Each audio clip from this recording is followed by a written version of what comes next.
And we are back with another Cannabis Thought Leaders podcast. This is Abe Cohn with THC Legal Group.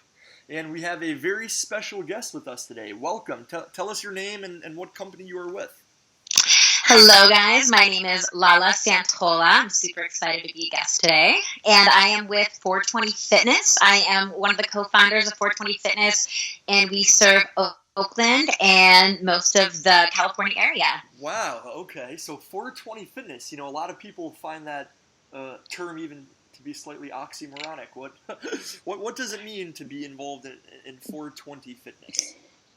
So what it means to be involved in 420 Fitness is a whole broad scale of spectrum. Whether you are a cannabis patient and you're used to cannabis, or you're recovering from an injury or an ailment and you don't know how to get into fitness, or we also service people that are hardcore athletes that have already been using cannabis in their fitness routine. Or my biggest example that I love to say is, like, most people are kind of smoking weed in their car anyway before they go into the gym. We just sort of create that environment where it's cool, and we're educating people on how to use it safely, and just about different products they can use, different ways to medicate. So sort of just introducing the whole cannabis community to fitness and also cannabis. So I sort of that balancing that wisdom and that knowledge to people. Yeah, that's so interesting. I mean, it really is true. People love to work out while they're medicated, and it's great that you're kind of providing a safe outlet for them to do so under supervision. Correct. So how does that work? Are people medicating together at the fitness center? Do people just kind of show up already high, or what? How does that kind of all work? So, it's so funny. Usually we do, we have our workout, we gather and stuff like that. And usually, depending on what it is, if it's, for example, our walk like we have tomorrow at Magnolia, as we're walking to Jack London Square, Mars is kind of sparking up joints because we have a lot of, like, maybe more older of our athletes coming, so they're kind of just getting in the flow of things and need that support. And then, of course, we have a smoke session after. Okay. During our boot camps, obviously, you're not smoking weed during. I mean, you can, I guess, but I mean, at that point, you're there to work out. Yeah. And then we smoke after.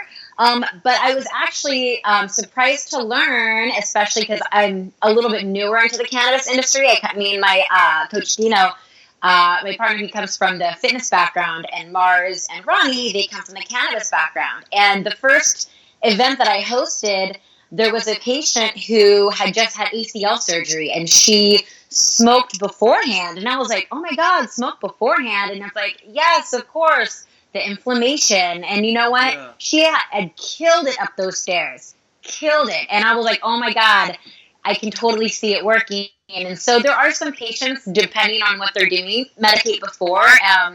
But usually, traditionally, we do a smoke session after. We make you earn your smoke session with us. So That's what we like to provide. Oh my God, that sounds wonderful and extremely innovative. I mean, this is kind of precisely the type of stuff that the industry needs. Kind of new people coming in with new ideas, new way to think about existing practices.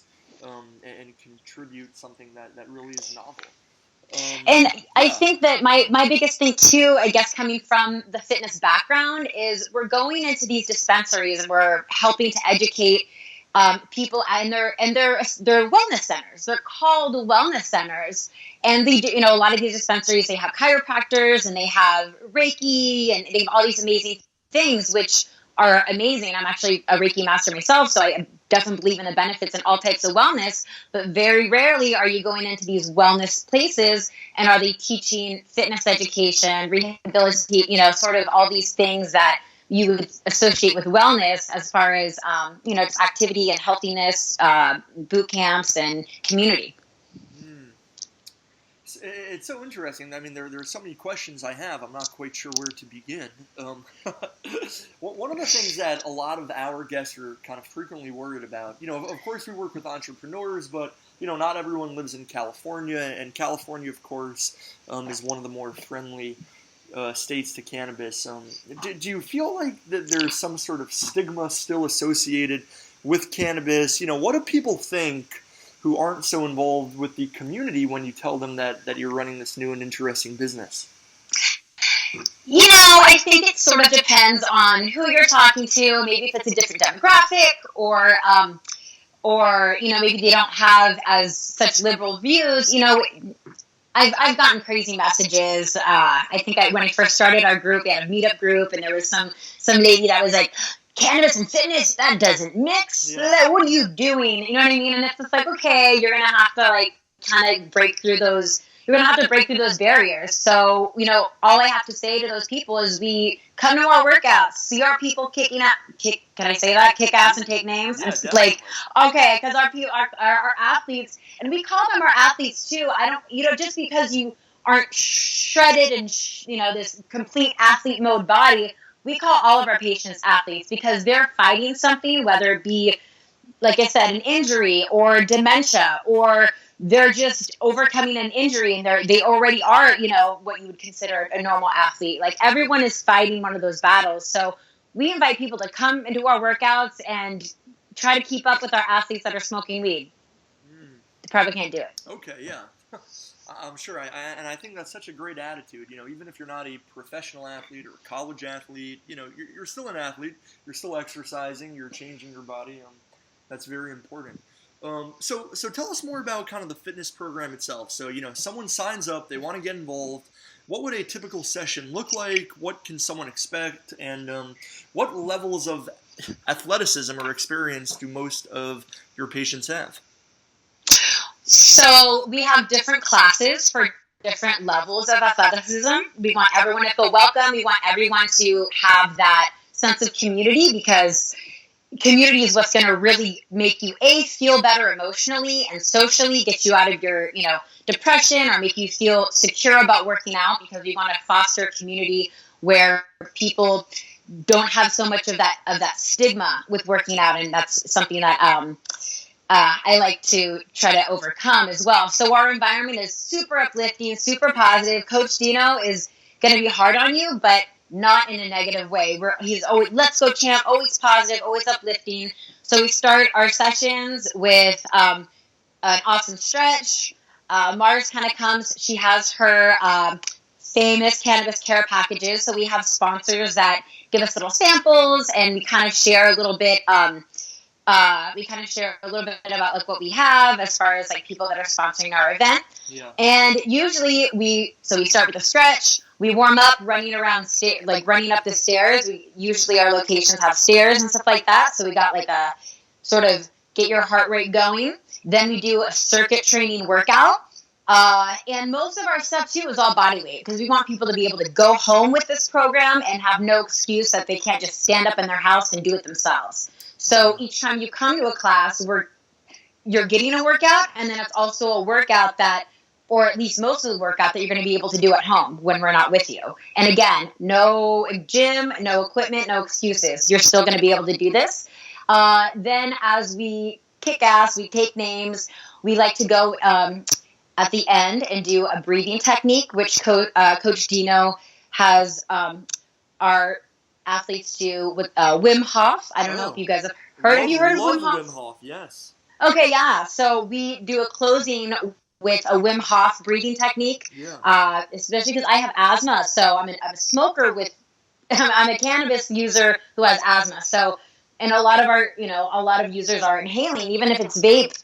You need to get that healthy blast of oxygen into your lungs. So we end with a meditative Wim Hof breathing technique from Coach Dino. And then we do a smoke sesh, and we give out our cannabis care packages, and then that's when we can be social and connect and really vibe and feel that community. So you start hard, and then you go to meditative, and then you just go to social. The social bonding of the smoke sesh after. Yeah, it's very cool technique. A really cool program we have. It sounds really wonderful. I mean, especially for people who are, I don't want to say averse to fitness, but, people who kind of get embarrassed by it, or they're not comfortable with their bodies. It sounds like you really create a warm, welcoming environment for people at various stages of their own physical development to kind of embrace where they are, and everyone is helping each other, and you're all kind of moving in the same direction, even if at different paces.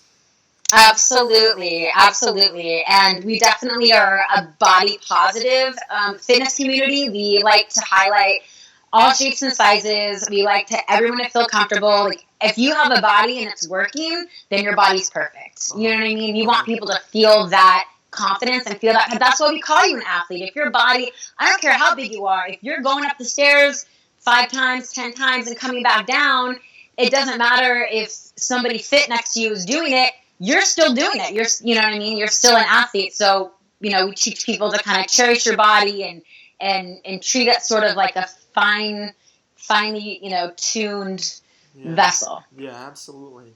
A lot of our listeners are entrepreneurs, people who are interested in getting involved in the cannabis space in one way or another.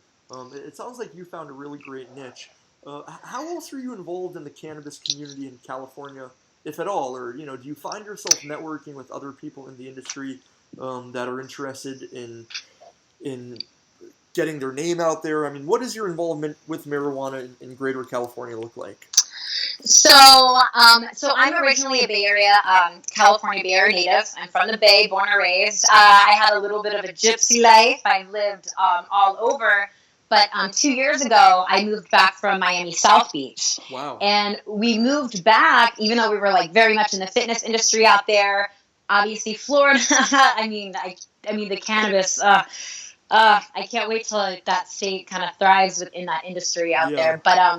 But as far as coming back out here, I had to sort of, reintroduce myself out here into the industry. And it was, they're super welcoming, super warm. It's already a very small community. So it's very easy to kind of get your name out there. And everyone's kind of at the same, I feel like, level as far as everyone's kind of just like getting their stuff together and they're promoting their stuff so it's just been a really awesome place to network, and there's so many events happening in the Bay Area and California, so it makes it very easy to meet people in the entrepreneur field out here, and everyone's cool and everyone's friendly. We haven't, a lot of vibes in maybe some other industries aren't always like as cool, but the cannabis industry people, I've been blessed. I've had nothing but good things to say and good vibes and met amazing people. Yeah, unbelievable. California in general is known for just being a great, warm, friendly place. And the community that we're all involved in, I think, definitely continues to promote that idea. Correct. It's funny, though, because I have heard, I've seen, like, little memes, though, or, like, people say, like, oh, when California people are in the industry, like, they're like, but they, it's cool because they can see it. I guess you still feel that Cali vibes.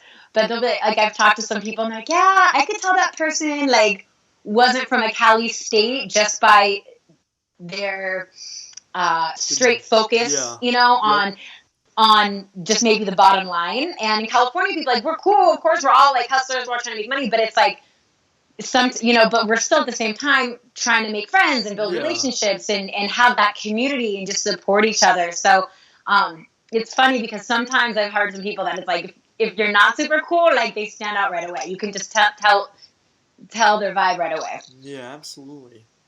Man, so interesting. So tell us more about your own business. Where do you see it heading? How do you see your involvement in the cannabis community moving forward? What are your goals ultimately? What are you trying to do? So ultimately, our goals are to have traveling cannabis events. We would love to grow into a set, secure location. All of our stuff we've been doing out of dispensaries and then out of the amazing parks that Oakland has to offer in San Francisco. So we've been doing that, and it's been amazing. But we definitely are looking for maybe a more solid location where we can get our stuff going. But of course, as I'm sure there's the legal things of the vaping, at this point, it's sort of just trying to figure out like that vaping license situation and getting all that together. So our goal is to sort of build a community where people that are active and fit can come.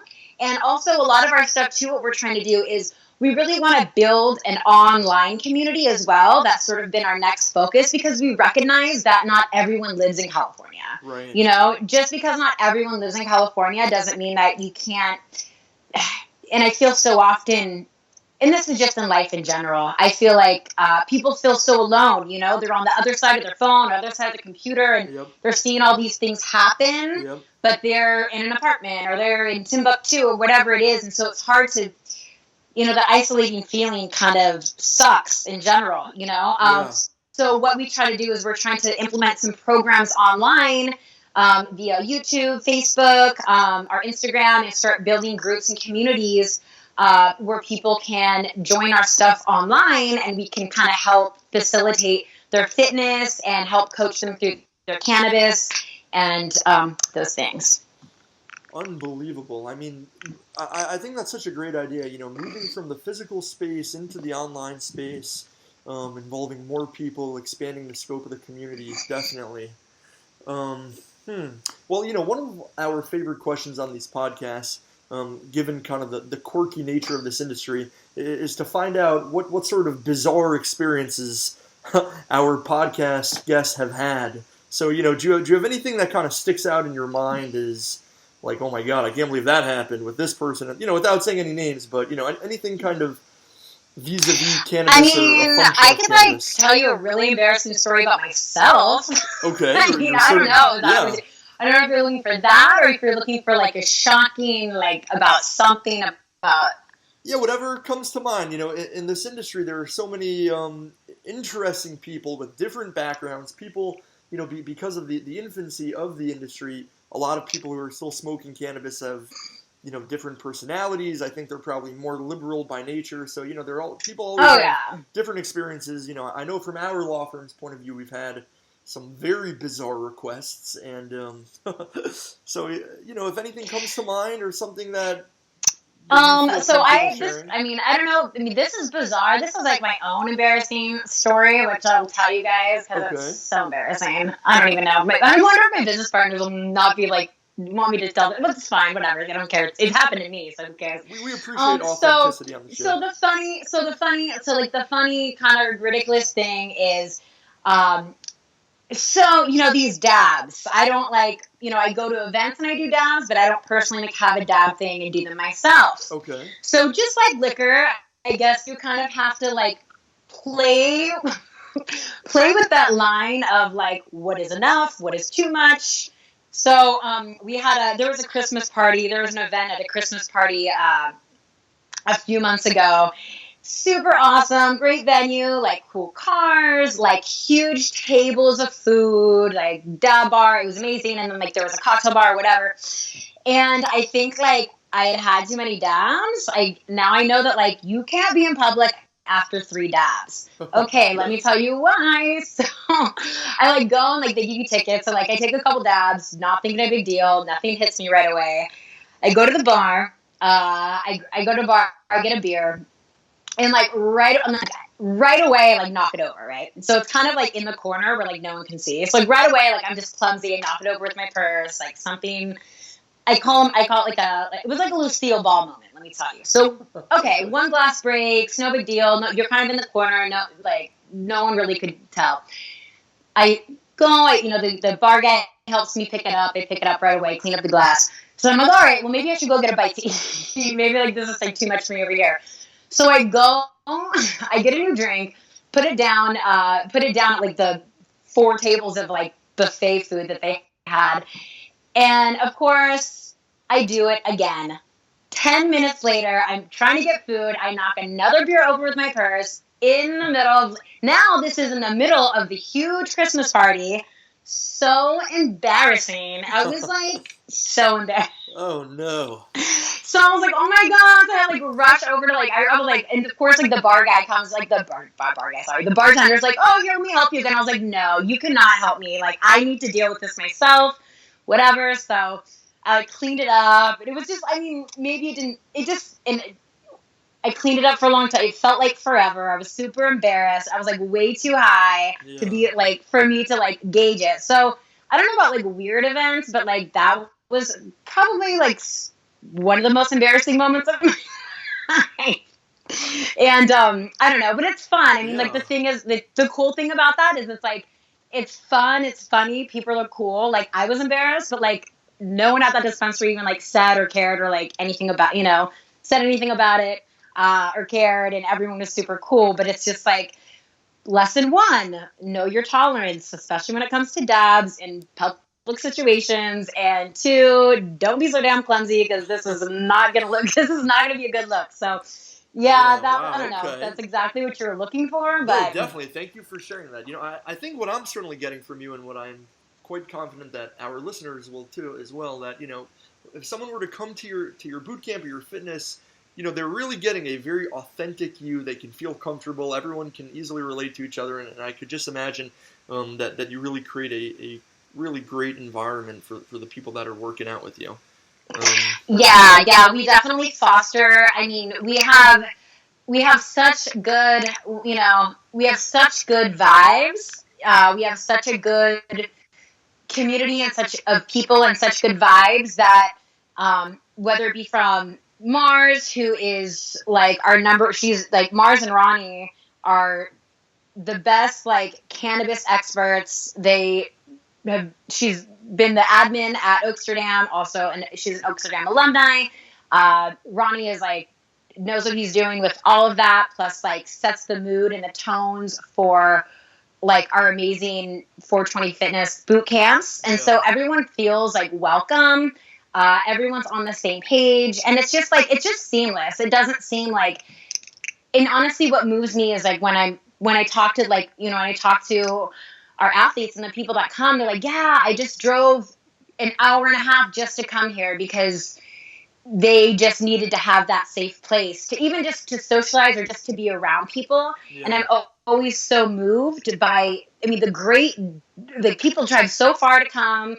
They'll do whatever they have to do to get to our event, because they just seek that kind of environment that we like to provide. So we for sure are about comfort, like for people to feel comfortable and like their true selves. Like they have a place that they can come and not feel judged. They don't even know what they're doing. It's like a lot of people too. It's like either they're judged for their cannabis use, or they feel judged for their fitness level or their fitness ability, and they don't know. So we create a place where you don't feel judged about your body. You don't feel judged about your fitness knowledge or lack thereof, if there is. I mean, that's why we're here to teach you, or for using cannabis. So definitely, we love that. We love those vibes.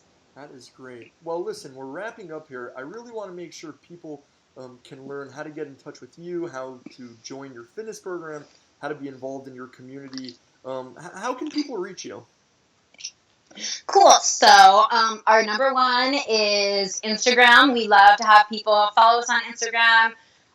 We're posting a lot of our stuff on there. You can also check us out on our website at 420fitness.net. Okay. Our Instagram is 420fitness with an underscore at the end. So just put in 420fitness, you'll see us. Twitter, 420fitness with an underscore as well. YouTube. So if you sign up for our newsletter, and we can stay in touch via newsletter. And then we also have our Instagram, Twitter posts, Facebook posts as well. We're on Facebook as well. So we try to hit those kind of main social media outlets. So I would love to have you guys join us and follow us, and we will follow you back and chat, and love to keep you guys on the loop on any of our stuff coming up. Unbelievable. Well, listen, thank you so much for coming on the podcast. I learned a lot about what you do, and I'm confident that the listeners gained tremendously as well. So thank you for coming. Yay! Thank you so much. I'm so happy. Thank you for inviting me. Great. Okay, well, this was another Cannabis Thought Leaders podcast. Until next time.